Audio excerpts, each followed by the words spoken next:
It was in KwaZulu-Natal where former Minister Pravin Gordhan, an anti-apartheid activist, cut his teeth in politics.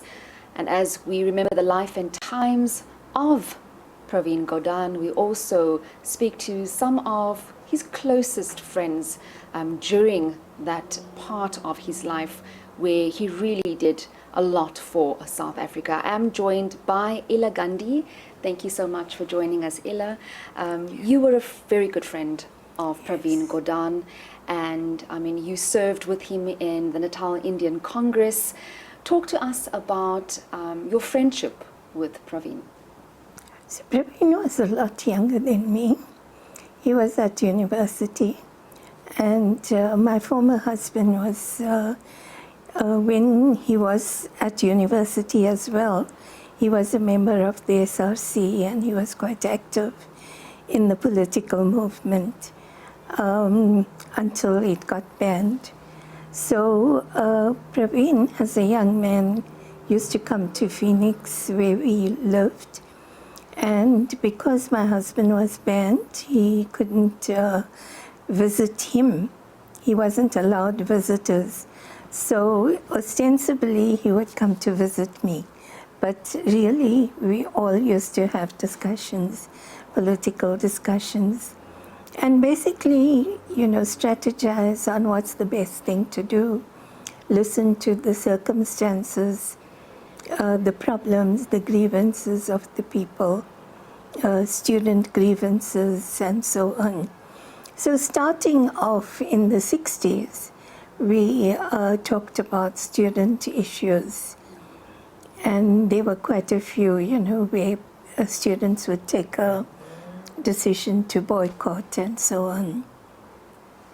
Now, the important thing in that period, and under the leadership of people like Pravin and Yunus Muhammad and others, was that they always thought, strategized, and then took action, and it was very well organized, disciplined action, and so on.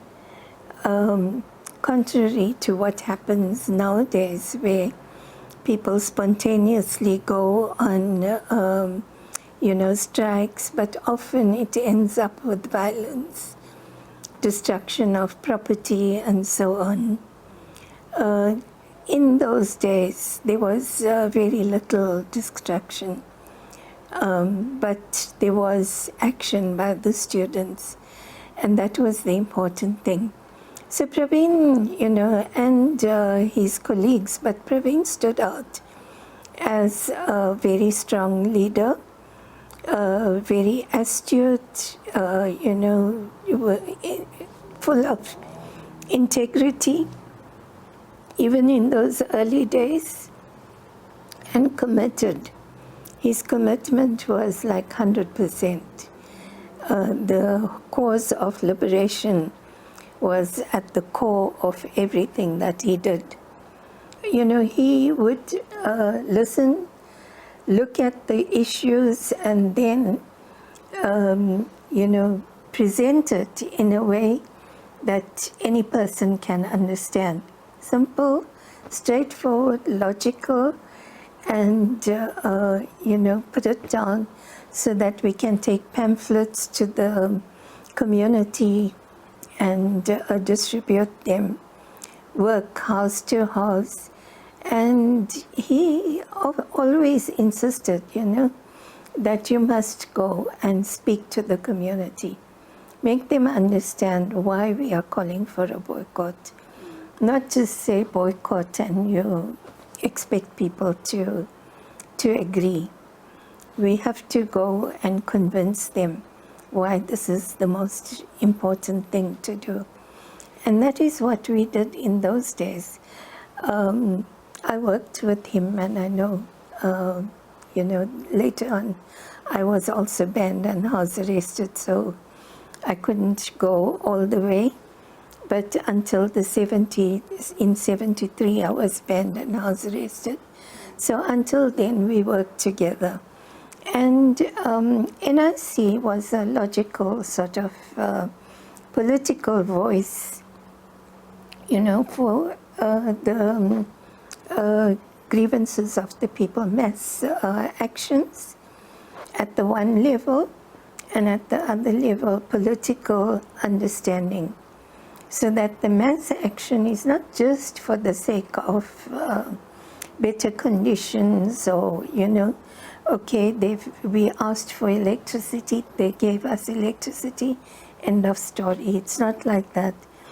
It's why are they doing this to the black community? And understanding that we are not alone.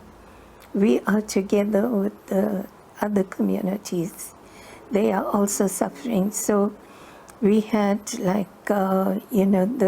Lamontville, Chesterville, Amanati communities were organized, and their grievances were similar to our grievances. And this was pointed out in our pamphlets, in our political meetings, and so on. So it was mass action with political direction, and keeping that in mind. Yeah. And as we hear the many stories of the friends coming to the fore, especially those that served with him, that fought apartheid, it's beautiful to hear the stories that he did on the ground. You said he was very involved in the community. Now, Ela, when was the last time that you spoke to Mr. Gordhan? And if you can also share a light moment or two with us.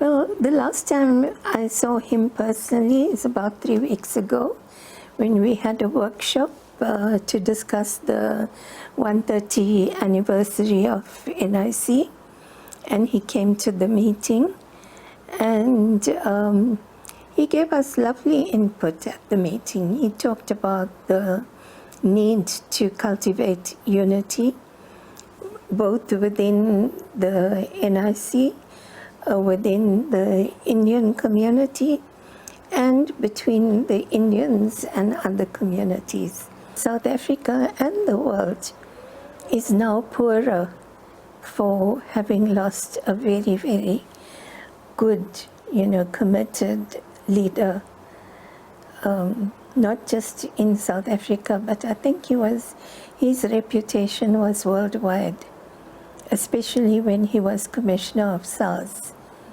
What he did there, I mean, he was admired by the world. So, yeah. And the one aspect of Mr. Gordhan that you will forever remember? Well, his integrity. I think today we see leaders who go into positions of power and they forget that, there's a community that put them there. With Pravin, he knew that there's a community that elected him. And he was always available to that community. You could phone him and he'll pick up the phone, not his secretary, not somebody else. And if you left a message, sound message, voicemail, he would listen and he would answer. He would call you back. That's the kind of person he was. Simple, straightforward, committed to the community, to the cause that he was there for. And his leadership was also not for himself, what he can gain. And as far as I know, and I know him for a very long time, Pravin, I can't remember when he was on holiday. Even if something was closed, he was busy. If he came to Durban, he was busy with the constituency. He was busy going and meeting the people and trying to check, what is going on over here on the ground or something. Always working, never relaxed. And, now I think he was planning to have a quiet time with his family. Unfortunately, it didn't happen. And, I really I must say his family have stood by him through all that and never grumbled or anything, you know. But it was a hard life. It wasn't a, you know, very easy life for them either. Because, you know, when you don't have even a weekend to yourself, it was like 24/7. He was always there. Well, Ela, thank you so much for sharing your fond memories of Pravin Gordhan, and sincere condolences to you and many of the friends that really rose through the ranks during the height of segregation in our country. There was Ela Gandhi, Mahatma Gandhi's granddaughter, just talking to us about her friendship with Pravin Gordhan and the many fond memories that she will hold close to her heart.